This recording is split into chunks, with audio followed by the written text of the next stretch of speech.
234 தொகுதிகளிலும் திமுக கூட்டணி அமோக வெற்றி பெறும் என்று புதுக்கோட்டையில் முதலமைச்சர் மு.க.ஸ்டாலின் தெரிவித்துள்ளார்.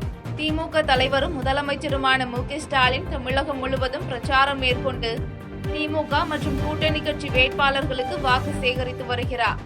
நேற்று தஞ்சாவூரில் தனது 4ஆம் கட்ட சுற்றுப்பயணத்தை தொடங்கிய அவர் இன்று புதுக்கோட்டை, திருப்பத்தூரில் பிரச்சாரம் செய்கிறார். இதற்காக இன்று காலை புதுக்கோட்டை வந்த அவர் நடைபயிற்சியின் போது மக்களிடம் வாக்கு சேகரித்தார். பின்னர் செய்தியாளர்களை சந்தித்த அவர் திமுகவின் வெற்றி வாய்ப்பு அமோகமாக சிறப்பாக இருப்பதாகவும், மக்களின் எழுச்சியை பார்த்தால் 234 தொகுதிகளிலும் திமுக கூட்டணி அமோக வெற்றி பெறும் என நம்பிக்கை தெரிவித்தார். மேலும் விஜய் குறித்தான கேள்விக்கு பதிலளித்த அவர், தமிழ்நாட்டிற்கு எத்தனை தலைவர்கள் வந்தாலும், எத்தனை கட்சிகள் வந்தாலும், அவர்கள் என்ன செய்தாலும் திமுக கூட்டணியின் வெற்றியை யாராலும் தடுக்க முடியாது என தெரிவித்தார்.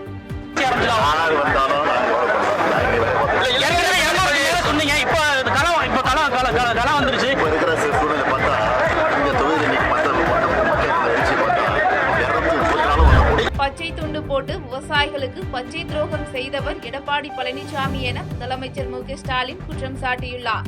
தஞ்சாவூர் மாவட்டத்தில் உள்ள 8 சட்டப்பேரவை தொகுதிகளில் போட்டியிடும் திமுக மற்றும் அதன் கூட்டணி கட்சி வேட்பாளர்களை ஆதரித்து முதலமைச்சரும் திமுக தலைவருமான மு.க.ஸ்டாலின் பிரச்சாரம் மேற்கொண்டார்.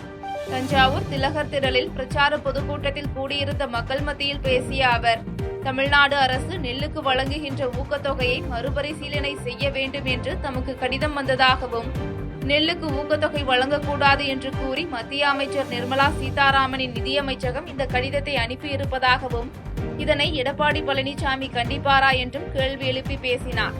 மேலும் 4 ஆண்டு காலம் முதலமைச்சராக இருந்த போலி விவசாயி எடப்பாடி பழனிசாமி ஆட்சியில் வேளாண் விவசாயிகளுக்கு மத்திய அரசு வழங்கும் ஊக்கத்தொகையை ₹1 கூட அவர் உயர்த்தவில்லை என சாடி பேசினார். விவசாயிகளுக்கு அவர் செஞ்ச துரோகங்கள் 1 2 அதையெல்லாம் ஒரு நாள் போதுமா சொல்வதற்கு போதாது. காவேரி காப்பாளர்னு தனக்குத்தானே பட்ட பேர் வச்சுக்கிட்டாரு. அவர் உண்மையான விவசாயியாக இருந்தா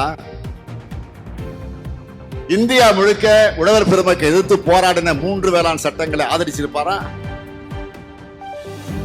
போராட்டம் பண்ண விவசாயிகள் என்ன சொன்னார்? புரோக்கர் வாய்க்குசாம சொன்ன புழுகு முட்டை தான் இந்த பழனிசாமி. அதிமுக ஆட்சியில இந்த டெல்டா மாவட்டங்கள்ல இயற்கை சீற்றம் நடந்தப்போ இங்குள்ள மக்களை காப்பாற்றினாரா பழனிசாமி? சென்னை மாநகர காவல் ஆணையர் அருணை பணியிடை மாற்றம் செய்து தேர்தல் ஆணையம் உத்தரவிட்டுள்ளது. ஏற்கனவே மேற்கு வங்கத்தில் தலைமைச் செயலர், காவல்துறை தலைமை இயக்குநர் உள்ளிட்ட உயரதிகாரிகளை மாற்றி தேர்தல் ஆணையம் நடவடிக்கை மேற்கொண்டது. இதேபோல தமிழ்நாட்டில் தலைமைச் செயலர் முருகானந்தம் மற்றும் லஞ்ச ஒழிப்புத்துறை டிஜிபி டேவிட்சன் தேவா சில்வாதம் ஆகியோரை மாற்றி உத்தரவிட்டது. இந்த நிலையில் சென்னை மாநகர காவல் ஆணையர் அருண் அதிரடியாக பணியிடை மாற்றம் செய்யப்பட்டதாக தேர்தல் ஆணையம் உத்தரவு பிறப்பித்துள்ளது. மேலும் பதவியில் இருந்து மாற்றப்பட்ட காவல் ஆணையர் அருண் வாக்குப்பதிவு முடியும் வரை தேர்தல் தொடர்பான எந்த பணியிலும் ஈடுபட மாட்டார் என்றும் தேர்தல் ஆணையம் தெரிவித்துள்ளது. இந்நிலையில் சென்னை மாநகர புதிய காவல் ஆணையராக அபின் தினேஷ் மோதக் நியமனம் செய்யப்பட்டுள்ளார். குற்றப்பிரிவு மற்றும் அமலாக்க பிரிவு ஏடிஜிபியாக இருந்த அபின் தினேஷ் மோதக் சென்னையின் புதிய காவல் ஆணையராக நேற்று பொறுப்பேற்றுக் கொண்டார். செய்திகளை உடனுக்குடன் தெரிந்து கொள்ள கீழ்கண்ட கேபிள் மற்றும் டிடிஎச் நெட்வொர்க்குகளில் எம்நாடு செய்தி தொலைக்காட்சியை காணுங்கள். பாதகம் செய்பவரை கண்டால் நாம் பயம் கொள்ளலாகாது பாப்பா. மோதி மிதித்துவிடு பாப்பா, அவர் முகத்தில் உமிழ்ந்துவிடு பாப்பா. அண்மை செய்திகளை உடனுக்குடன் தெரிந்து கொள்ள இணைந்திருங்கள் எம்நாடு தொலைக்காட்சியுடன்.